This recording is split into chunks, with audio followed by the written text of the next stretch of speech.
Donc, dans Photoshop, j'ai pas remis Photoshop à 0 en le démarrant, mais c'est pas grave. En tout cas,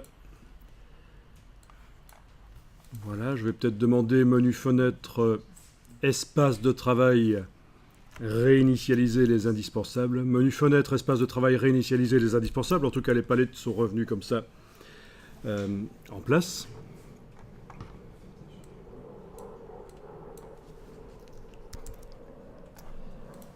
Et j'ouvre l'image là où je l'ai mise. Voilà.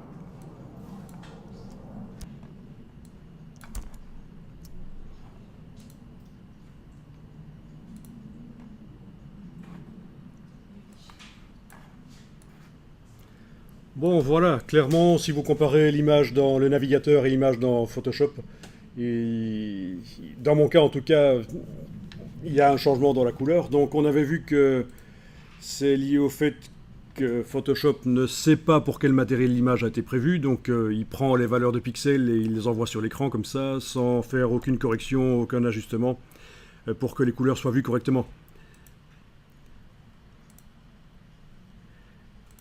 Vous voyez ici en bas, à gauche de la fenêtre, possibilité d'afficher le profil du document, c'est-à-dire pour quel matériel elle est prévue, et Photoshop dit, ben, c'est du RVB sans description. Donc ça veut dire que l'image a été mise sur le web, et dans l'image, il n'y a rien qui indique pour quel matériel elle est prévue. Elle est certainement prévue pour un écran web, puisqu'elle est sur Wikipédia, c'est comme ça qu'on fait d'habitude, on la transforme, avant de la mettre sur le web, sur Wikipédia, on la transforme pour qu'elle soit prévue pour des matériels sRGB, donc c'est une image sRGB. Ok, alors ici dans Photoshop, je vais indiquer à Photoshop que c'est une image prévue pour des matériels bas de gamme, sRGB, donc le matériel, les écrans habituels des internautes. Menu édition, attribuer un profil. Il ne s'agit pas de transformer les pixels d'une image, donc c'est pas convertir en profil, c'est juste dire à Photoshop pour quel matériel elle est prévue. C'est édition, attribuer un profil à l'image. Et je vais attribuer le profil sRGB. Voilà, et là la couleur de l'herbe ressemble assez bien à ce qu'elle était dans le navigateur. Je pense que c'est assez flagrant.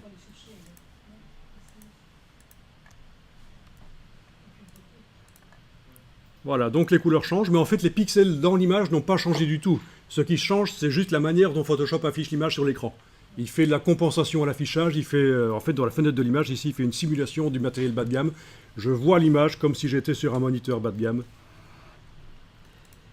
Donc, on a été chercher une image sur le web et on a indiqué à Photoshop pour quel matériel elle était prévue. Et plus tard, quand vous allez créer des choses dans Photoshop, vous allez créer des images pour du matériel performant, pour un écran plus performant qu'un écran de bureautique. Et vous allez faire le chemin inverse quand vous allez mettre ces images sur Internet. Vous allez devoir les adapter au sRGB. Mais ici, c'était une image qui était sRGB et je l'ouvre pour pouvoir l'utiliser dans Photoshop et récupérer les couleurs correctes. Ok.